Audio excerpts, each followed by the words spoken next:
projeto de lei nascido na Câmara, tratando sobre o uso de dinheiro do fundo partidário no pagamento de pessoal dos partidos, vinha tramitando sem grande alarde no Congresso Nacional.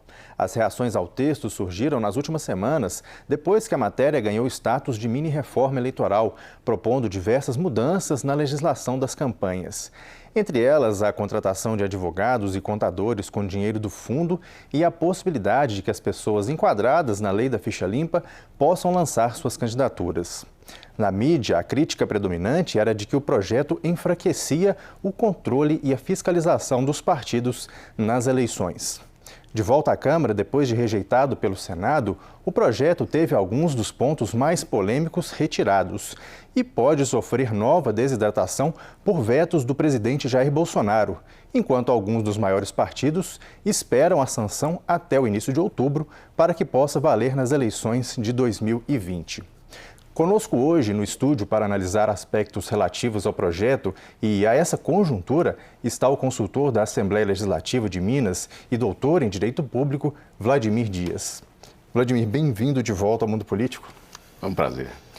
Vladimir, esse projeto, então, ele surge de um texto, do ano passado, desarquivado nessa nova legislatura, que ele falava, então, como eu mencionava, apenas do uso aí de fundo partidário para pagar funcionários de partidos políticos. Aí, de repente, esse projeto ganhou essa repercussão, um conjunto de críticas aí pela imprensa, por entidades de monitoramento da atuação parlamentar.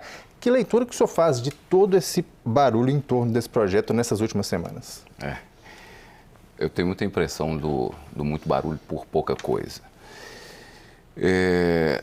Na realidade, tem muita coisa que às vezes espanta a pessoa que dá um primeiro olhar, mas é para quem está nesse métier, para quem acompanha já há mais tempo as leis eleitorais, a dinâmica de tramitação no Congresso, os problemas que envolvem esses vários aspectos do processo eleitoral, não é de espantar tanto assim.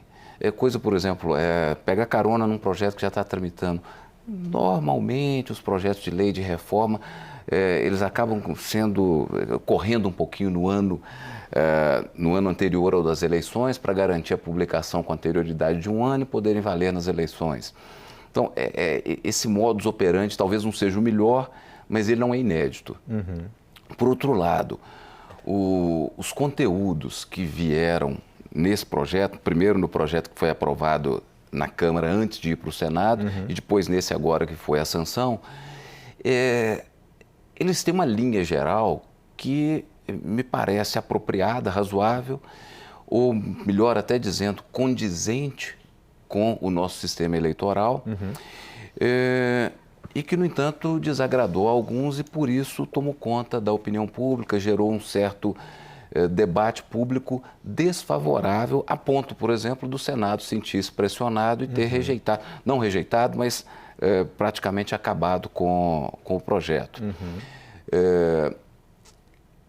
Evidentemente que havia algum excesso, talvez, nesse projeto.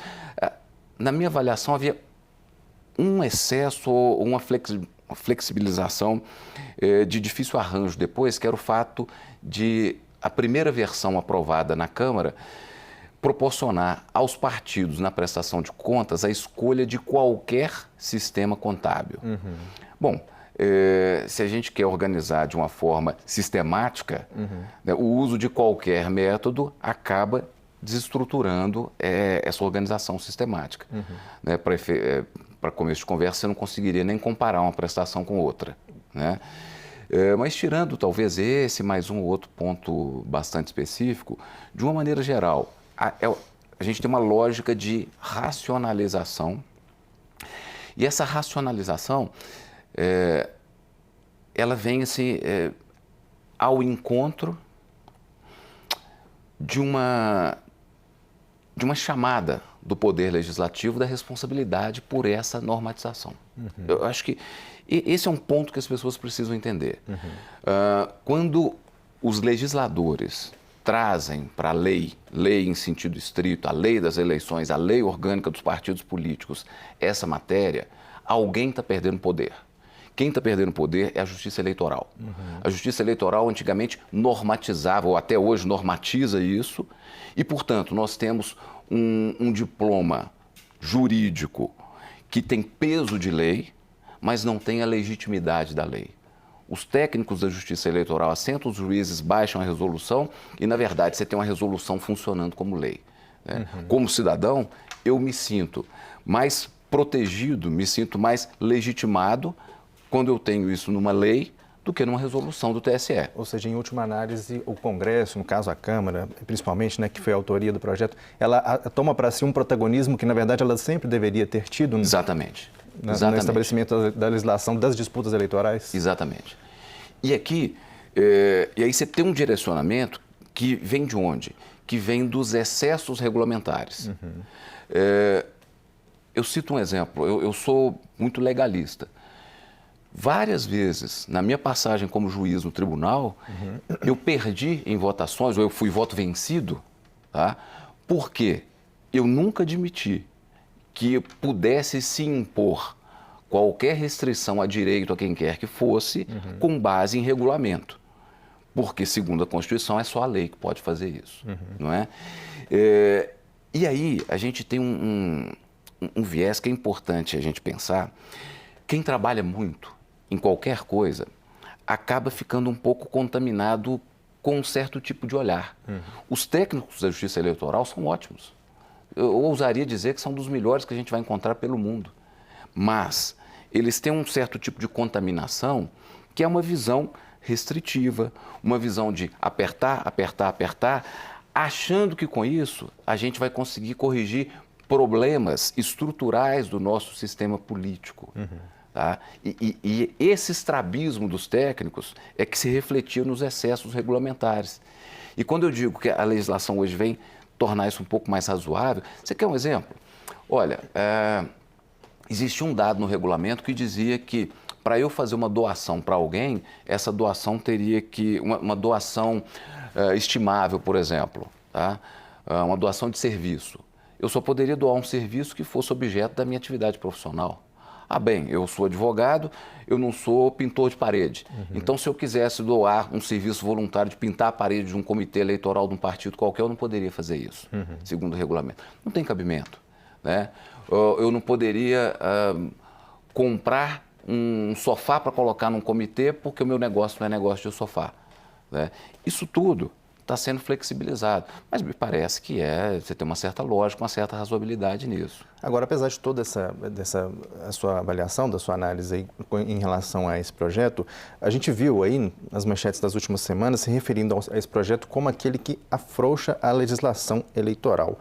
Essa tramitação, como a gente dizia, não está encerrada, ainda falta essa análise do presidente Jair Bolsonaro, mas da forma como está, o projeto traz algum prejuízo para a fiscalização e o controle das campanhas, e nesse momento de clamor da população, nessa linha, né? Olha, a meu ver, não. Tá? Até porque a fiscalização pelas prestações de contas é uma fiscalização muito parcial, muito falha. Veja bem, acaba ficando uma situação em que, se eu tenho um bom contador, um bom advogado e um bom planejamento de campanha, eu faço prestação de contas perfeita, ainda que eu possa estar cometendo ilícitos por fora. Tá? Na verdade, nós temos um sistema eleitoral quase impossível de ser fiscalizado. Imagina o seguinte, a última campanha para deputado estadual aqui, mais de 2.000 campanhas. Quem consegue fiscalizar mais de 2.000 candidatos em campanha num território do tamanho do território de Minas Gerais? Nas municipais, isso muda um pouquinho, não porque a Justiça Eleitoral ou a Polícia Federal consiga fiscalizar, mas porque aí a disputa é mais acirrada, um fiscaliza o outro um pouco mais. Então, a maioria dos casos de boa fiscalização que a gente vai encontrar são casos no âmbito local, mas aí muito por conta da disputa, né? Se a gente não entender que o nosso sistema é caro, disperso, portanto, ele nos leva para uma situação de fragmentação e de difícil fiscalização, e que por isso, né, o dinheiro vale muito, e como o dinheiro vale muito, ele incentiva a corrupção, os desvios, né? A gente não consegue caminhar muito para uma solução. Se todo mundo quer manter esse sistema eleitoral que nós temos, sistema proporcional com listas abertas, Então nós temos que entender que isso tem um custo. É por isso que nós vamos gastar mais de 2 bi nas campanhas. Tá? Porque o fundo eleitoral, tá, tem que ser um fundo caro para dar conta de tudo isso. Né? Não, a questão é, não é a única escolha possível. Nós poderíamos já ter feito uma reforma política que alterasse o sistema eleitoral. Ô Vladimir, na volta do texto à Câmara, né, pós-análise pelo Senado, há alguns pontos aí considerados polêmicos e atacados aí por entidades que monitoram a atuação do Congresso. Eles foram derrubados, mas permaneceram outros. A gente tem aqui alguns: a permissão para contratar consultoria contábil e de advogados para ações relacionadas ao processo eleitoral, né, sem contar para o limite de gastos, possibilidade de que o candidato com impedimentos na lei da ficha limpa disputa eleições, sendo que hoje essa análise ela é feita logo no registro da candidatura, não é isso? E o uso de boleto bancário para financiamento de campanhas, também a volta da propaganda partidária. Na sua percepção e na sua experiência, chegamos aí a um teor final ou o senhor acredita que novas mudanças possam vir aí nesse momento aí dos vetos do presidente Bolsonaro? Lembrando aí que para valer para o ano que vem ela tem que terminar essa tramitação até o início de outubro, né? Eu acredito que possam vir vetos. Por quê? Porque quando você tem grupos de pressão atuando de forma organizada, ainda que o grupo disperso seja majoritário, o grupo organizado tende a ter um resultado bom. É o que nós vimos, por exemplo, na época do referendo das armas. Você tinha um grupo pequeno e organizado. O Senado sofreu essa pressão demais, e sofreu isso demais. se refletiu na atuação com relação a esse projeto. Absolutamente, sim. Não seria exagero a gente dizer que o Senado se acovardou. Tá? E com uma certa razão, por exemplo, lideranças da Câmara, da mesa da Câmara, ficaram um pouco indignadas com relação à posição do Senado, porque o Senado simplesmente lavou as mãos, o que foi muito fácil, não é? Eu acabei te interrompendo, o senhor ia falar dos vetos que o senhor acredita que devam vir. Sim, então eu acredito que é possível, né? O Executivo é suscetível a isso. E vamos dizer o seguinte, nós temos hoje um Poder Executivo Federal que é um pouco alheio ao jogo partidário também, às próximas eleições. O presidente da República é de um partido que agora começa a querer se estruturar. Ele é antigo, mas com essa dimensão que tem hoje, ele é de agora. Né? Então, talvez isso não seja um ponto prioritário na pauta do presidente. E, de repente, para um presidente que vem apresentando baixos índices de popularidade, alguns vetos ali podem ajudar na imagem do presidente perante a opinião pública. Então, de uma forma bastante prática, eu acredito em vetos. Quero chamar a atenção para o seguinte, para a gente ver como é que essa discussão é mal feita. A questão da despesa com contador e advogado não entrar no limite. Tá? A jurisprudência já vinha consagrando isso. Então, você fala assim, nossa, vai mudar tudo isso. A maior parte dos casos, a maior parte dos tribunais já estava alinhado com essa visão. E isso tem uma razão de ser. Boa parte da despesa que você tem, principalmente com o advogado numa campanha, é uma despesa incidental. É uma despesa que eventualmente aparece. Não é uma despesa de campanha. E, portanto, é uma despesa que não dá para você planejar. Imagina o seguinte, você tem um planejamento de campanha para gastar X. Amanhã, você tem 15 processos contra o candidato. E, eventualmente, ele pode ser inocente em todos esses 15 processos. No entanto, ele vai ter que gastar para se defender. Tá? E essa é uma despesa que não estava. Portanto, a lógica, né, do eventual, do incidental, é ela que permeia essa situação de você apartar essas despesas. Na verdade, eu até fazia um porém. Você precisava de... Hoje, você é obrigado a ter advogado e contador para assinar as formalidades do registro de campanha, de registro de candidatura. Tá? E nesses casos, aí eu até acho que deveria ser contabilizado por dentro. Tá? Porque, mas aí seriam gastos pequenos e gastos previsíveis. Né? O resto, não. O que foi incidental, você deveria deixar de fora do limite. Agora eles estão tomando uma medida prática e colocando para fora. A questão da inelegibilidade. Você tem N processos que ficam se alongando porque parte da jurisprudência vota de um jeito, parte da jurisprudência vota de outro. O que a lei está fazendo? Está racionalizando isso. Talvez não seja a melhor solução. Tá? Se eu fosse o legislador, possivelmente eu escolheria outra estratégia. Mas, do ponto de vista da gente dar mais segurança jurídica a campanhas que hoje tem que ser finalizadas, que tem que ter os registros de candidatura finalizados num prazo muito curto, isso facilita. Tá? Você imagina o seguinte, você vai ter candidaturas formalizadas, reconhecidas no final de agosto, né? E no comecinho de outubro você já tem que votar. Então, nessa última eleição municipal, por exemplo, eu vi casos em que só se definiu o julgamento de situações de inelegibilidade um ano e meio depois, passadas as eleições. Com essa orientação, eu acho que isso melhora. Então, e as pessoas não entendem que o pano de fundo disso é uma disputa jurisprudencial que já vinha de muitos anos. Vladimir, o senhor falava com relação à pressão exercida aí, no caso, sobre os senadores e que fez alterar aí a dinâmica, a própria tramitação do projeto naquela casa. O senhor acredita que a Justiça Eleitoral pode ter também uma atuação mais atenta a esses mesmos clamores quando chamada a tomar decisões e a julgar aí as candidaturas e as campanhas no ano que vem? Eu acredito que sim. A Justiça Eleitoral ela tenta fazer bem a parte dela. Eu imagino o seguinte, que se a lei passar do jeito que está, a Justiça Eleitoral ainda vai tentar contornar alguma coisa via regulamento. É a praxe. É possível que isso aconteça? Assim, é possível. Esperado? Eu diria que é ilegal, mas esse controle de legalidade não é feito. Então, eu esperaria, no fim do ano, uma resolução com alguns excessos. Tá?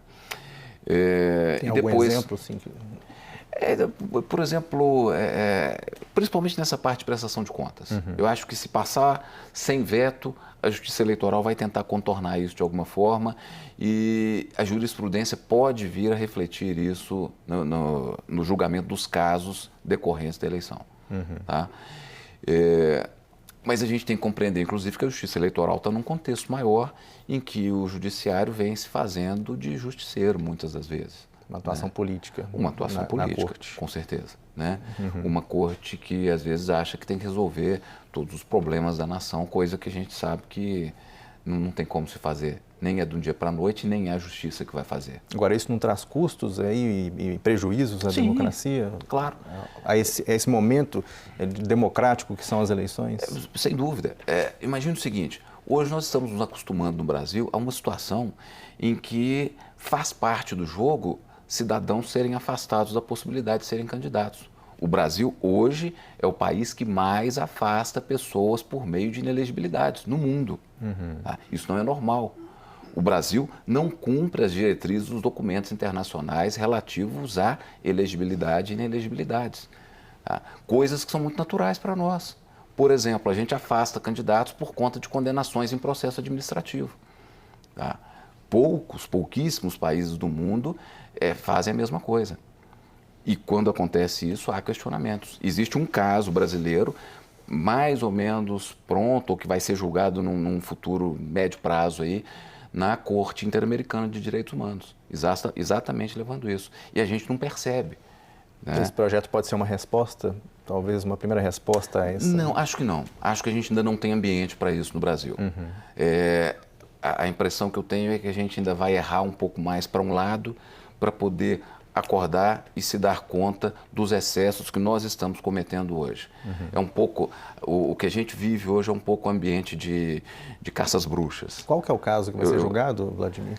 Eu não me lembro, esse caso, eu sei que ele é patrocinado pelo advogado Rui Samuel Espínola, que é um colega lá do Paraná, e é um caso envolvendo um político do Paraná, prefeito de uma cidade do interior, mas agora, no momento, eu não me lembro o nome da cidade. Mas às vezes eu me sinto como no Alienista do Machado de Assis. Nós só vamos nos dar conta dos excessos no momento em que todo mundo estiver louco e preso. Caminhando agora para o finalzinho da nossa entrevista, Vladimir, tratando de um outro assunto, a gente teve uma recente decisão do TSE cassando aí no Piauí as contas de uma chapa de vereadores do PSL por uso de candidaturas laranjas. Nós tivemos aí, ao longo deste ano, denúncias de um suposto esquema como esse em candidaturas do PSL de Minas Gerais, com citações de possível participação, inclusive, do ministro do Turismo, Marcelo Álvaro Antônio. Você acredita que a gente possa ter implicações como a ocorrida no Piauí também aqui em Minas, desdobramentos e reflexos parecidos com o de lá? Eu acredito que sim, apesar da gente ter que tratar com muito cuidado essa coisa de chamar de candidato laranja, né? Inclusive, assim, a gente não pode deixar de perceber um princípio que é importante nisso, que é do fato da pessoa ser candidata, não implica que ela tenha a obrigação de fazer campanha. Então, a pessoa pode se apresentar, eventualmente ter 1, 2, 5, 0 votos até, e ela não ser propriamente uma candidatura fraudulenta. Tá? É uma pessoa que se dispôs a colocar... Eu não sou obrigado a fazer campanha. Eu tenho a possibilidade de fazer campanha, mas eu colocar o meu nome à disposição não me obriga a fazer campanha. Ok? Por outro lado, a gente tem as estratégias fraudulentas para atender o requisito mínimo de cota de gênero nas chapas.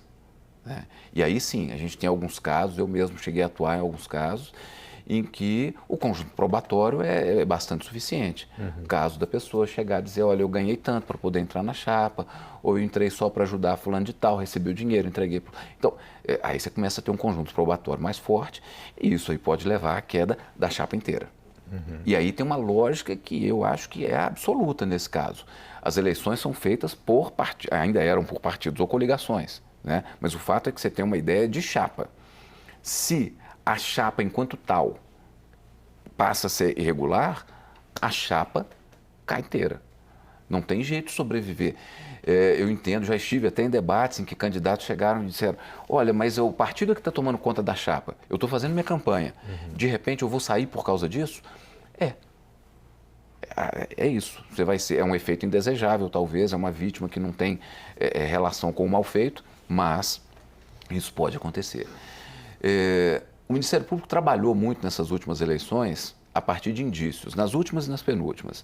Então ele buscou pessoas com pouca votação e a partir disso aí ele abriu alguns inquéritos. Muitos geraram processos que estão em curso. É o caso, por exemplo, deste Minas Gerais, né? Não dá para a gente fazer qualquer previsão, mas até pela dimensão que o assunto vem ganhando e porque, quer dizer, você tem um lado jurídico disso, mas você tem um lado político, que é uma medida que a gente faz para corrigir uma distorção gravíssima que o Brasil tem, que é a disparidade de gênero na representação, no qual é vergonhosa a posição do Brasil em escala mundial, né? E a gente, em vez de tentar resolver, continua, por meio desses expedientes fraudulentos, aprofundando esse problema. Né? Aguardemos desdobramentos então, né, Vladimir? Exatamente. Te agradeço mais uma vez pela presença conosco aqui no programa Mundo Político. Estou às ordens. Portanto, conversamos aí com Vladimir Dias, é consultor da Assembleia Legislativa de Minas Gerais e professor da Escola do Legislativo e doutor em Direito Público. Falamos aí um pouco sobre esse projeto de lei recentemente analisado pelo Congresso Nacional com alterações à legislação. Também, por último, essa questão aí do PSL. O Mundo Político fica por aqui. Obrigado por nos acompanhar. E se você quer rever a entrevista, é só acessar o YouTube ou o nosso site. Você também pode interagir com a gente por e-mail ou pelo Twitter. Então, até a próxima.